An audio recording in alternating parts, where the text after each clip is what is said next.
یہ میرے نبی کی زندگی ہے، معاف کرنا، درگزر کرنا۔ عبداللہ بن ابی جو منافقین کا سردار تھا، جس نے سب سے زیادہ میرے نبی کو تکلیف پہنچائی، اللہ کے نبی پانی پی رہے تھے، ان کے بیٹے نے کہا یا رسول اللہ تھوڑا پانی بچا دیں۔ ان کا بیٹے پکے مسلمان تھے، کیا کرو گے؟ کہا میرا باپ شاید پی کے مسلمان ہو جائے۔ ہمیں کہا لو، وہ گلاس لے کر آئے، ابا یہ پانی پی لو۔ کیا ہے؟ کہ اللہ کے نبی کا بچا ہوا پانی ہے، پی لے شاید تیرے اندر ایمان آ جائے۔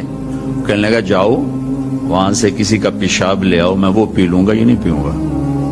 ہاں، تم کو اتنا غصہ آیا، واپس آیا، یا رسول اللہ یہ پکا منافق ہے، بدبخت، مجھے اجازت دے میں اس کی گردن اڑاتا ہوں۔ آپ نے کہا تیرا باپ ہے، جاؤ اس کی خدمت کر۔ ہمارا اسلام صرف نماز روزے تک آ گیا، بس حج عمرہ نماز، حج عمرہ نماز، ذکر تلاوت بہت اعلیٰ چیز ہے، اللہ کا شکر ہے۔ بعض ملک ایسے بیچاروں کو پتہ نہیں نماز کیا ہے۔ نماز تو ہمارے دین کی بنیادی عبادت ہے۔ من حدمہا فقد حدم الدین، جس نے نماز کو چھوڑا اس نے پورے دین کو تباہ و برباد کر دیا۔ من اقامہا فقد اقام الدین، جس نے نماز کو قائم کیا اس نے پورے دین کو قائم کیا۔ پہلا سوال تھا اسلام کیا ہے؟ اطعام الطعام وطیب الکلام، میٹھا بول۔ ایمان کیا ہے؟ معاف کرنا اور صبر۔ اب تیسرا سوال، یا رسول اللہ ای الاسلام افضل، سب سے اعلیٰ درجے کا اسلام کیا ہے؟ اللہ اکبر، کتنے اسلام کے خوبصورت اعمال ہیں، نماز، روزہ، تہجد، تبلیغ، ذکر، تلاوت، حج، عمرے، جہاد، کتنا کچھ ہے۔ آپ نے فرمایا من سلم المسلمون من لسانہ و یدہ، جو ہاتھ اور زبان سے کسی کو تکلیف نہ پہنچائے وہ سب سے اعلیٰ درجے کا مسلمان۔ سب سے اعلیٰ درجے کا اسلام کیا ہے؟ کہ ہاتھ اور زبان سے کسی کو تکلیف نہ پہنچے۔ زندگی بھر میرے نبی نے کسی کو تھپڑ نہیں مارا، کسی کو زبان سے ایسا جملہ نہیں فرمایا جس سے وہ کہے جی میرا دل ٹوٹ گیا، میرا دل توڑ دے۔ کیونکہ زبان کا بول ایسی بلا ہے کہ نبی کے بھی جگر کے پار ہو جاتا ہے۔ عبداللہ بن ابی امیہ آپ کی پھوپھی کے بیٹے ہیں، ابو سفیان بن حارث آپ کے تایا کے بیٹے ہیں، اور یہ مکہ میں آپ کی دشمنی میں زبان بہت چلاتے تھے، ہاتھ نہیں، زبان، بہت گندی زبان۔ آپ مکے کی طرف آ رہے ہیں حملہ کرنے، عسفان پہنچے ہیں، یہ آج کا جو مین روڈ چلتا ہے اس پہ اوپر آتا ہے، وہ چھوٹا سا شہر ہے۔ تو حضرت عباس اپنی فیملی کو لے کر پہنچتے ہیں، تو آپ نے کہا بس تم آخری مہاجر۔ دروازے پر، خیمے پر خادم آ کر اجازت مانگتا ہے، جی ابو سفیان بن حارث اور عبداللہ بن ابی امیہ حاضر ہوئے، کلمہ پڑھنا چاہتے ہیں، اسلام لانا چاہتے ہیں۔ میں نے آپ کو اللہ کے نبی کے معافی کے واقعات سنائے ہیں، آپ کا ظرف بتایا، آپ کا سینہ بتایا، اب اپنے نبی کی سنو۔ آپ نے فرمایا مجھے ان کے اسلام کی کوئی ضرورت نہیں ہے، میں ان سے نہیں ملوں گا۔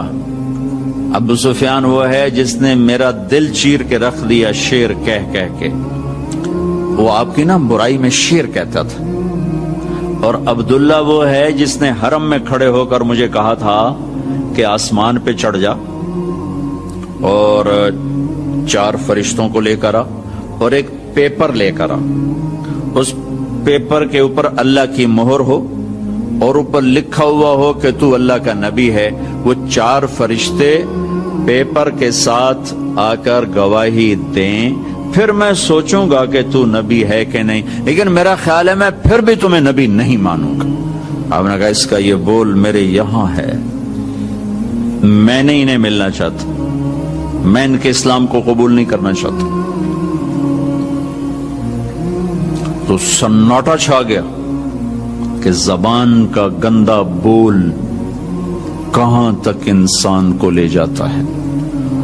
وہ کتنا بڑا میرے نبی کا سینہ ہے، جو اللہ کی وحی کو اپنے اندر برداشت کر لے، اس کا سینہ کتنا بڑا ہوگا، لیکن زبان کے بول نے تنگ کر دیا۔ وَلَقَدْ نَعْلَمُ أَنَّكَ يَضِيقُ صَدْرُكَ بِمَا يَقُولُونَ، میرے حبیب مجھے پتہ ہے لوگوں کی سخت باتیں آپ کا سینہ تنگ کر دیتی۔ کہ شہد کے ذخیرے اکٹھے کیے جائیں تو اس زبان کے بول کی مٹھاس اس سے زیادہ ہے. اور میں اللہ کی قسم اٹھا کے کہتا ہوں 7 سمندر کے پانیوں کی کڑواہٹ کو اکٹھا کیا جائے تو اس زبان کے بول کی کڑواہٹ اس سے زیادہ ہے. ایک گندا بول سر سے لے کر پاؤں تک آگ لگا دیتا ہے اور ایک میٹھا بول مرے ہوئے کو زندہ کر دیتا ہے. ساری زندگی میرے نبی پاک صلی اللہ تعالی علیہ وسلم نے کبھی ایک بول ایسا نہیں بولا جس سے کسی کو دکھ پہنچتا، جس سے وہ یہ کہے کہ میرے نبی نے مجھے میری بے اکرامی کر، مجھے بے عزت کر دی. اور گھروں کی زندگی میں آپ کی یو این او کی تنخواہ سے خوشی نہیں آئے گی. یو این او والوں کو بھاری تنخواہ ملتی، اس سے خوشی نہیں آئے گی. کسی کا گھر ہو، کسی مولوی صاحب کا گھر ہو، کسی یو این او والے کا گھر ہو، کسی بادشاہ کا گھر ہو، اللہ کی قسم خامند اور بیوی کا سلوک اور میٹھا بول خوشی لائے گا اور کوئی چیز خوشی نہیں لا سکتی.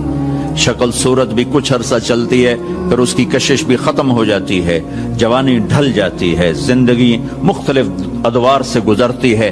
ایک چیز ہے جو سدا بہار رہتی ہے اور سدا بہار رکھتی ہے، وہ اخلاق ہیں، وہ اخلاق ہیں، وہ اخلاق ہیں. وہ آپ کا درگزر کرنا، آپ کا میٹھا بول بولنا، آپ کا محبت بھرا بول بولنا، آپ کا خطا سے درگزر کرنا. پکڑ دھکڑ طنز تانے، پوری زندگی برباد ہو جاتی.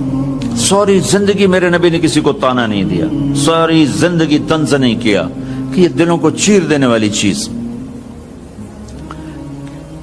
گھروں میں خوشیاں دیکھنی ہے یا غیروں کے ساتھ خوشیاں دیکھنی ہیں، زبان کا بول میٹھا فرما لیں. پھر رمضان میں جو میں سارا اخلاق کہتا رہا، اور رمضان میں اللہ نے غریب کو کیسے ایڈ کیا ہے، میرے نبی نے غریب کو کیسے ایڈ کیا ہے کہ ان سب کے روزے باندھ کے رکھ دو، ایک روزہ میرے پاس نہیں آئے گا جب تک اس کی زکوٰۃ نہیں ادا کریں گے، اور غریبوں کو بھی عید میں شامل نہیں کریں گے. سبحان اللہ، کیا خوبصورت دین ہے میرا. غریب کا حصہ رکھو گے تو آپ تمہارا روزہ اوپر جائے. میرے نبی روزے یہاں کھڑے ہو جاتے، روزے یہاں کھڑے ہو جاتے، اوپر نہیں جاتے جب تک روزے کی زکوٰۃ نہ ادا کر دی جائے. یہ بھی اسی سے متعلق مضمون جو آپ کے پیچھے لکھا پڑا ہے کہ غریبوں کو شامل کرو اپنی خوشیوں میں، کہ ان کے گھروں میں دے کر آؤ کہ وہ بھی خوشی سے کھا سکیں، کپڑے بنا سکیں. جو ہمارے ہاں بتایا جاتا ہے روزے کی زکوٰۃ گندم کے لحاظ سے، اس سے تو روٹی نہیں پوری ہوتی، تو کپڑے کہاں سے آئیں گے؟ کہ ہم پوری سیرت کو نہیں جانتے. میں آپ کو اپنے نبی کی زکوٰۃ بتاتا ہوں کہ ہمارے نبی کس چیز کی زکوٰۃ دیتے. میرے نبی کشمش دیا کرتے تھے، کشمش. اب آپ ایک دفعہ مجھے ایک میسج آیا کہ کشمش ہے 3 کلو اور گندم ہے 2 کلو. 2 کلو تقریباً کوئی 150 پونے 200 روپے بنتا ہے، اور کشمش کا 3 کلو 2000 سم تھنگ بنتا ہے. ایک گھر میں 4 افراد ہیں، اگر ایک خامد، ایک بیوی، ایک بیٹا، ایک بیٹی، 4 افراد ہیں. کشمش کے لحاظ سے 8000 گیا تو 8000 میں اس کے کپڑے بھی بن جائیں گے، اس کی سیویاں بھی پک جائیں گی، اس کی عید بھی ہو جائے. تو میرے نبی نے روزے کے ساتھ غریبوں کو شریک کیا، اپنی امت کے فقراء کو شریک کیا کہ ان کو بھی خوشی پہنچاؤ کہ اللہ نے تمہیں دیا ہے. انہوں نے فرمایا واللہ لا یؤمن، واللہ لا یؤمن، واللہ لا یؤمن. اللہ کی قسم ایمان والا نہیں، اللہ کی قسم ایمان والا نہیں، اللہ کی قسم ایمان والا نہیں. کون یا رسول اللہ؟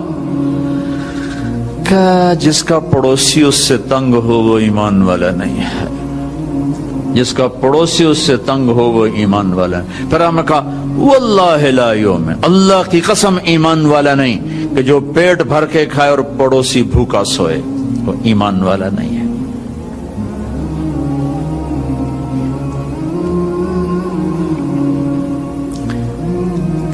غریبوں کو شامل کیا. حضرت عبداللہ بن عمر کے گھر میں مہینے میں 1 دن گوشت پکتا تھا، 1 دن. تو ان کا ایک پڑوسی تھا یہودی. تو جب آپ کے سامنے کھانا رکھا جاتا تو پوچھتے بھائی ہمارے پڑوسی کو بھیجا؟ کہا یہ نہیں بھیجا. کہا پہلے اسے بھیجو، اس کے بعد میرے سامنے رکھو. یہودی کے لیے پہلے کھانا جاتا تھا، پھر حضرت عبداللہ بن عمر کھاتے تھے. تو عید کی خوشیوں میں شامل کیا غریبوں کو کہ جو مالدار لوگ ہیں وہ اپنے روزے کی زکوٰۃ ادا کریں. کشمش کے لحاظ سے آپ ادا کریں، ویسے تو آپ گندم کے لحاظ سے بھی ادا کریں گے تو آپ کا واجب ادا ہو گیا، لیکن کسی غریب کا بھلا کرنا چاہتے ہیں اور لوٹ کے بھلا آپ کے پاس آئے کہ آپ کا خزانہ اللہ کے پاس جمع ہو جائے.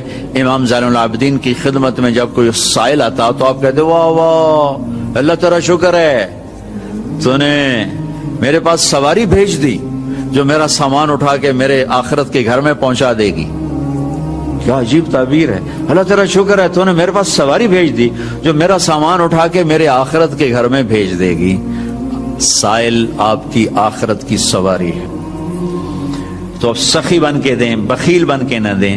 اس سے اللہ کے غریب بندوں تک خوشیاں پہنچیں گی, دعائیں ملیں گی. تھوڑی دیر انتظار فرما کے ممبر سے اترے اور ظہر کی نماز پڑھائی.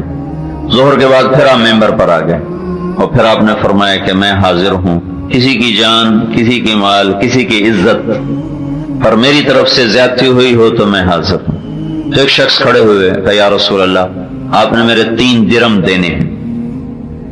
تو آپ نے فرمایا یقیناً دینے ہوں گے لیکن مجھے یاد دلا دو کس سلسلے میں. تو انہوں نے عرض کیا یا رسول اللہ آپ کی خدمت میں ایک سائل آیا تھا, آپ سے سوال کیا تھا, آپ کے پاس کچھ نہیں تھا تو آپ نے مجھے فرمایا تھا تم دے دو میں تمہیں ادا کر دوں گا. تو آپ نے فرمایا ہاں ٹھیک کہتے ہو. پھر آپ نے اپنے چچا زاد بھائی فضل بن عباس سے فرمایا کہ فضل یہ قرضہ تیرے ذمہ ہے تو ادا کرے گا. یہ 5واں دن آپ کو بتا رہا ہوں. پھر جمعرات آ گئی, جانے میں 4 دن باقی رہ گئے. جمعہ, ہفتہ, اتوار, پیر کو جانا تھا. تو جمعرات کو آپ نے عشاء کی نماز کی تیاری فرمائی, وضو کا پانی منگوایا اور بے ہوش ہو گئے. تکلیف اتنی تھی ہوش نہیں رہا. پھر آپ ہوش میں آئے تھا, لوگوں نے نماز پڑھ لی, کہا جی نہیں انتظار میں. پھر آپ وضو کے لیے اٹھے, پھر بے ہوش ہو گئے. پھر تھوڑی دیر بعد آپ کو ہوش آیا تو آپ نے فرمایا کیا لوگوں نے نماز پڑھ لی؟ کہا نہیں یا رسول اللہ آپ کا انتظار ہو رہا ہے. پھر آپ وضو کے لیے اٹھنے لگے, پھر بے ہوش ہو گئے, بستر پر گر گئے. پھر آپ کو تیسری دفعہ پھر آپ ہوش میں آئے, کہا کیا لوگوں نے نماز پڑھ لی؟ کہا نہیں یا رسول اللہ آپ کے انتظار میں ہیں. تو آپ نے کہا ابو بکر سے کہو وہ نماز پڑھائے.